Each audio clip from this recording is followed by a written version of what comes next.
माननीय सदस्य Pappu Yadav. Madam, Nalanda paper examination और घोटाला ये एक पूरक बन गया है बीपीएससी यूपीएससी नियोजित शिक्षक कर्मचारी का। लगातार पेपर लीक का मामला लगातार चल रहा। परम ज्ञान निकेतन गया से लेकर कई ऐसे स्कूल के पेपर लीक के मामले बिना एग्जामिनेशन बिना पेपर लीक के नहीं होता है। अभी सीजीएसएल में का जो आया उसमें 40 लाख रुपया लेकर के रिजल्ट दिए गए एक बच्चों का, ये रिपोर्ट आ गया। दूसरा, नॉर्मलाइजेशन का मुद्दा उठा मैडम, तो उसी बिंदु में लोगों ने सॉफ्टवेयर के चलते 85,000 बच्चे हमारे फॉर्म नहीं भर सके, उसका एक्सटेंशन नहीं हुआ। एक दो पदाधिकारी एसएम राजू और परमार, ये दोनों को गलत तरीके से, जबकि उस पर विजिलेंस का जांच हो गया, एफआईआर हो गया, उसको पोस्टिंग कर दी गई। मैडम, ये भ्रष्टाचार पेपर का मेरा सिर्फ लग रहा है कि ये पेपर का जो लीक है, ये बिहार में जो लगातार लाठी चल रहा है। धन्यवाद। Thank you. Doctor Sanjay Jaiswal ji. बहुत बहुत धन्यवाद माननीय सभापति महोदय। वित्त मंत्रालय द्वारा रखे गए अनुदानों के अनुपूरक बजट 2024-25 में आपने मुझे बोलने का अवसर दिया। मैं बिल्कुल सच्चाई बोलूंगा, मैं केसी वेणुगोपाल जी का बहुत ही ध्यान से उनका पूरा भाषण सुन रहा था। मुझे अपना पटना मेडिकल कॉलेज का छात्र जीवन इनके भाषण से याद आ गया। मेरे यहाँ सर्जरी के एक प्रोफेसर होते थे, प्रोफेसर मोतीलाल सिंह जी। वो इसी तरह का जब कोई बात करता था तो वो ये जरूर कहते थे कि बाबू तुम अंग्रेजी तो बहुत बोले, थोड़ा सर्जरी भी बोल लेते तो बहुत अच्छा रहता। इन्होंने एक शब्द सप्लीमेंट्री डिमांड फॉर ग्रांट्स के बारे में, एक नॉट इवन वन वर्ड कि भाई आपको 44,000 करोड़ देना चाहिए नहीं देना चाहिए। You tell me your whole speech is put here. You haven't said even one word. Sir, I'm not yielding, sir. Please. No. Venugopal ji, please. You haven't please. said even one word that whether this 44,000 demand is genuine or not genuine. हम लोग को थोड़ा सा आप बहुत अच्छी अंग्रेजी बोले, बहुत सारी बातें बोले, एक शब्द जरा सप्लीमेंट्री डिमांड ऑफ ग्रांट के बारे में बोल देते तो हम लोग बहुत खुश हो जाते। खैर चलिए, ये कोई नई बात नहीं है। उधर से सबों के बोलने की ऐसी ही आदत है। अभी हम लोग संविधान पे भी चर्चा सुन रहे थे तो एक सांसद महोदय ने बोला, अपने मेडल स्पीच में बोल रही थी कि छोड़िए नेहरू जी को, उन्होंने क्या किया। मोदी आपने क्या किया यह बताइए। कम से कम मुझे इतनी खुशी है कि कांग्रेस की तरफ से यह स्वीकारोक्ति आ रही है कि नेहरू जी ने बहुत सारी गलतियां कांग्रेस के राज में की थी। जहां तक मोदी जी ने क्या किया, इसको इसी से समझा जा सकता है कि हम लोग 2024-25 में लगभग 4.5 लाख करोड़ सब्सिडी के रूप में देश के गरीबों और किसानों को दे रहे हैं। 21-22 में हमने 7,57,000 करोड़ की सब्सिडी दी थी। और इतना ही नहीं, जो ये बोल रहे हैं कि राज्यों के साथ न्याय नहीं हो रहा है, हमने 5 लाख करोड़ रुपए से ज्यादा राज्यों को सेंट्रल स्पॉन्सर्ड स्कीम में दिया है। इनका तो कुल बजट ही उतना होता था जिस उनके इकोनॉमिस्ट, सो कॉल्ड इकोनॉमिस्ट प्रधानमंत्री के जमाने में इंडिया का बजट जितना होता था उतना हम राज्यों को भी दे रहे हैं और उतनी हम सब्सिडी भी दे रहे हैं। पर अंतर एक ही है कि उस समय के जो माननीय प्रधानमंत्री होते थे, पहले यूपीए था, आजकल उसका नाम इंडी गठबंधन हो गया है, तो उस समय के प्रधानमंत्री पर जब भ्रष्टाचार के बारे में पूछा जाता था, बहुत सारे भ्रष्टाचार के मुद्दे उठाते थे, तो वो कहते थे कि गठबंधन धर्म की मजबूरियां होती हैं, जबकि हमारे प्रधानमंत्री कहते हैं भ्रष्टाचार पर बिल्कुल जीरो टॉलरेंस रहेगा। ये एनडीए और इंडी गठबंधन के नेताओं में अंतर है। 10 साल हो गए अध्यक्ष महोदय या सभापति महोदय हम लोग बैठे हुए, किसी केंद्रीय मंत्री पर 1 रुपए के भी भ्रष्टाचार का आरोप ये आज तक नहीं लगा सकते हैं। यह हमारी सच्चाई है और आप सबकी बात करते हैं, किसी के बारे में कुछ नहीं कर सकते हैं। जबकि इनकी हालत ये थी कि इन्होंने अपने गठबंधन का नाम यूपीए से बदल के इंडी रख लिया। उसका एकमात्र कारण है कि पूरा देश जानता था यूपीए और भ्रष्टाचार पर्यायवाची शब्द बन चुके हैं, इसीलिए बेचारे अपना बचाने के लिए, अपने शरीर बचाने के लिए इन्होंने गठबंधन का नाम बदल दिया। लेकिन हमारे यहाँ एक भोजपुरी में कहावत है कि सियरा हुए बा रंग बदल ले बा, अर्थात fox is same, he has only changed his colours. तो वही हालत है, चाहे इंडी गठबंधन हो चाहे ये भी। आज भी अगर भ्रष्टाचार का किस्सा आता है तो या तो बंगाल से आता है या कर्नाटक से आता है। मतलब अभी 10 साल 11 साल हमें राज करते हो गए, फिर भी भ्रष्टाचार जहां से उभरता है वहां किसी न किसी इंडी गठबंधन के ही प्रदेश से उभरता है। ये इस देश की विडंबना है।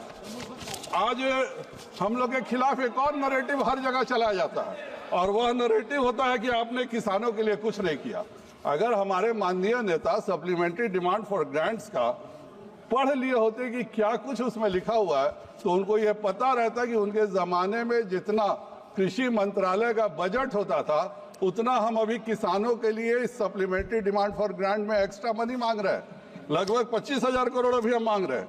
हम लोगों ने इस देश के किसानों को किसान सम्मान निधि के माध्यम से 3,46,000 करोड़ रुपए हम यहाँ के किसानों को कैश डीबीटी के माध्यम से दिए हैं, और ये 100% पूरा 3,46,000 करोड़ किसानों को गया है। यह वह राज नहीं है कि मैं 1 रुपया भेजता हूं तो 15 पैसे जाता है। अगर मोदी जी ने 3,46,000 करोड़ रुपए भेजा है, एक एक किसान को वह पैसा मिला है, उसमें कहीं कोई गड़बड़ी नहीं हुई है। यह हमारी सरकार का है। उसी तरह से हम लोगों ने केवल इस सरकार में मोदी 3.0 में 14,235 करोड़ की 7 योजनाएं किसानों के कल्याण के लिए हम लोगों ने स्वीकृत की है। यह हमारी पहचान है। एमएसपी में 10 वर्षों में हमने रिकॉर्ड वृद्धि की है। यह हमारी पहचान है। पर दिक्कत एक ही है, क्यों नहीं बोल पाए बातें हैं लोग, क्योंकि इनके किसी नेता को supplementary demand for grants 203 page का है। अब 203 पेज पढ़ने के लिए इतना ज्यादा तपस्या करना पड़ेगा सर कि उसके गर्मी से शरीर को आग लग जाने का भी खतरा हो सकता है। इसीलिए बेचारे कोई सप्लीमेंट्री डिमांड फॉर नहीं पढ़ते हैं। जब से हम लोगों ने 2009 से हम लोग यहाँ पे रह रहे हैं, पहले हम लोग देखते थे कि नेताजी पहले कुर्ता पजामा पहनते थे, लेकिन जब से मोदी का पहली सरकार आई, मोदी जी की दूसरी सरकार आई, तीसरी सरकार आई, तो तपस्या से इतना ज्यादा गर्मी बढ़ी कि अब दिसंबर में भी टी शर्ट पहनते हैं। और मोदी जी की चौथी और पांचवी सरकार आना निश्चित है, तो उस समय क्या होगा मैं नहीं बोलूं, अभी तो ज्यादा बेहतर हो जाएगा। तो ये हालत इन सबों की। मैं माननीय प्रधानमंत्री जी, मैं नहीं बोल रहा हूं ये सब, मैं माननीय प्रधानमंत्री जी और वित्त मंत्री जी को धन्यवाद देता हूं कि वे वित्तीय घाटा को काबू करने के लिए बजट के समय जो उन्होंने 5.1% ऑफ फिस्कल डेफिसिट का बात किया था, वो अब 4.9% कर दिया गया। इसके यह बताता है कि यह सरकार कितने अच्छे ढंग से वित्तीय प्रबंधन कर रही है। सभापति महोदय, मैं इस सप्लीमेंट्री डिमांड में जो रेयर हेल्थ डिजीजेस के लिए 317 करोड़ रुपए अलग से दिया है, उसके लिए भी रेयर हेल्थ डिजीज सफर करने वाले सभी मरीजों की तरफ से इस सरकार को बहुत बहुत आभार व्यक्त करता हूं, क्योंकि दुनिया का 1/3 रेयर हेल्थ डिजीजेस हमारे देश में होता है। वैसे ही हेल्थ रिसर्च के लिए जो 89 करोड़ रुपए की राशि सप्लीमेंट्री डिमांड में दी गई है, उसके लिए भी यह बहुत ही अच्छा फैसला है। सड़क दुर्घटना में घायल व्यक्तियों को कैशलेस ट्रीटमेंट के लिए जो 128 करोड़ रुपए की अतिरिक्त राशि दी गई है, वह भी यह बताता है कि यह सरकार कितनी संवेदनशील है। महोदय, जब पूरा 2020-21 में यह पूरा विश्व आर्थिक व्यवस्था से लड़खड़ा रहा था, तो उसके बाद हम उठ करके दुनिया में बड़े राष्ट्रों में सबसे तेज इकोनॉमी से बढ़ने वाले हम राष्ट्र हुए हैं, और यही जनता के अटूट विश्वास से खरा उतरने का मोदी मैजिक है। और इसी कारण हम लगातार 3 बार पूर्ण बहुमत के साथ सरकार बना रहे हैं। और यही एक कारण है कि जो हमारे साथी कांग्रेस के सांसद हैं, वह भी लगातार 3 बार डबल डिजिट में आ रहे हैं। आज तक 3 डिजिट में नहीं आ सके 3 बार में, लेकिन इस बार मैं एक परिवर्तन जरूर देख रहा हूं कि डबल डिजिट में सांसदों की संख्या होने के बावजूद भी ये लोग इतने खुश, जोश और जज्बे से भरे हुए हैं कि मैं भी ईश्वर से प्रार्थना करता हूं कि हमेशा डबल डिजिट में रहें, जिससे इनका जोश और जज्बा हमेशा बरकरार रहे, एकदम बिल्कुल बरकरार है। क्योंकि लेकिन एक डर है, जिस तरह से आजकल इंडी गठबंधन में चल रहा है और इनके लीडरशिप पे क्वेश्चन हो रहा है, कहीं ऐसा नहीं हो कि गठबंधन के लोग, सुप्रिया जी बोल ही चुकी है कि टीएमसी के ममता जी पर विचार किया जाए, आरजेडी भी बोल रही है ममता जी पर विचार किया जाए। अगर कहीं सारे धर्मेंद्र जी भी बोलते रहते हैं, तो अगर ये सब लोग अगर भाग गए तो ये कांग्रेस पार्टी सिंगल डिजिट में आ जाएगी। अभी तो ये रीजनल पार्टी के कृपा से किसी तरह डबल डिजिट हो पाए हैं। अध्यक्ष महोदय, मुझे बस इतना ही कहना है कि कभी भी काठ की हांडी दोबारा नहीं चढ़ती है, और यही नतीजा है कि हरियाणा और महाराष्ट्र जैसे में लोकसभा के नतीजे तो इनके लिए कुछ अच्छे हुए, लेकिन 3 महीने में भी जनता ने समझ लिया इनकी हकीकत को, और हरियाणा और महाराष्ट्र से रिकॉर्ड मतों से इनको बाहर करने का काम उसी जनता ने किया है जो लोकसभा के समय उस राज्यों में दूसरा लिखा था। सभापति महोदय, जब इस देश का इतिहास लिखा जाएगा तो यह भी जरूर लिखा जाएगा कि अटल बिहारी वाजपेयी जी के समय भारत कैसे एक दुनिया की सबसे तेजी से बढ़ने वाली अर्थव्यवस्था बन रहा था, लेकिन एक इकोनॉमिस्ट प्रधानमंत्री जी ने आके अपने कार्यकाल समाप्त होते होते तक उसको सबसे निचले पायदान पर पुनः खड़ा कर दिया। और यह भी लिखा जाएगा कि कैसे एक गरीब चाय वाले ने अपने तीसरे टर्म में दुनिया की तीसरी बड़ी इकोनॉमी भारत को बनाने के लिए लगातार मेहनत करके उस सफलता के उस मकान को हासिल किया। अध्यक्ष महोदय, इस वर्ष हम 48 लाख करोड़ से ज्यादा रुपए खर्च कर रहे हैं, और इसके लिए चाहे वह जीएसटी हो, मुद्रा योजना, जनधन खाता, डीबीटी, और सबसे ऊपर माननीय प्रधानमंत्री जी का यह विश्वास कि अगर हम अपने युवाओं को, हम अपने महिलाओं को समुचित अवसर देंगे तो 2047 तक इस देश को विकसित राष्ट्र बनने से कोई नहीं रोक सकता है। और इसका सबसे बड़ा उदाहरण हमारी सेल्फ हेल्प की बहनें हैं। आज 1 करोड़ से ज्यादा लखपति दीदी बन चुकी है। 2 करोड़ का वादा जो प्रधानमंत्री जी ने 3 करोड़ किया था, हम उसको भी अचीव करने जा रहे हैं। बिहार जैसे पिछड़े राज्य में भी हमारी जीविका की बहनों ने एक ऐतिहासिक काम किया है, और बिहार के एक सांसद के रूप में मैं माननीय प्रधानमंत्री जी को बहुत बहुत आभार व्यक्त करता हूं कि यूपीए ने 10 वर्षों में जहां केवल बिहार को 75,000 करोड़ रुपए ग्रांट के रूप में दिए थे, वहीं माननीय प्रधानमंत्री जी के नेतृत्व में बिहार को 2,81,000 करोड़ रुपए ग्रांट के रूप में बिहार को मिला है। और यह बताता है कि प्रधानमंत्री जी न केवल अंतिम व्यक्ति के लिए संवेदनशील हैं, बल्कि जो इंडी गठबंधन का एक घटक है आरजेडी, जिसके 1990 के 2005 के राज में बिहार की स्थिति 1947 के बिहार की हो गई थी, उसके बारे में भी वह इतने संवेदनशील है। उसके लिए मैं माननीय प्रधानमंत्री जी का बहुत बहुत धन्यवाद और आभार व्यक्त करता हूं। आज से 1.25 साल पहले एक नरेंद्र ने यह भविष्यवाणी किया था अमेरिका में कि अगली सदी भारत की होगी, और दूसरा नरेंद्र इस देश का प्रधानमंत्री बन करके उस सपने को हकीकत में बदलने का काम कर रहा है। और वह सपने के साथ इस देश की प्रत्येक जनता चल रही है। हम लोगों ने पहले देखा था कि इस देश में हम बच्चे थे तो खिलौना मेड इन इंडिया होता था, पर हमारे जब बच्चे आए तो खिलौना विदेशों से आके बनने लगा। लेकिन प्रधानमंत्री जी के नेतृत्व के साथ ही न केवल हम लोगों ने मेक इन इंडिया और पीएलआई का निर्णय लिया, और इसके कारण mega toy park, mega textile parks, mega pharma parks, defence corridor, ये सब स्थापित करके जो देश खिलौनों पर विदेशों से निर्भर हो गया था, आज हम ब्रह्मोस जैसे मिसाइल और हाईटेक उपकरण दुनिया को बेचने का काम कर रहे हैं। यह मोदी जी की उपलब्धि है।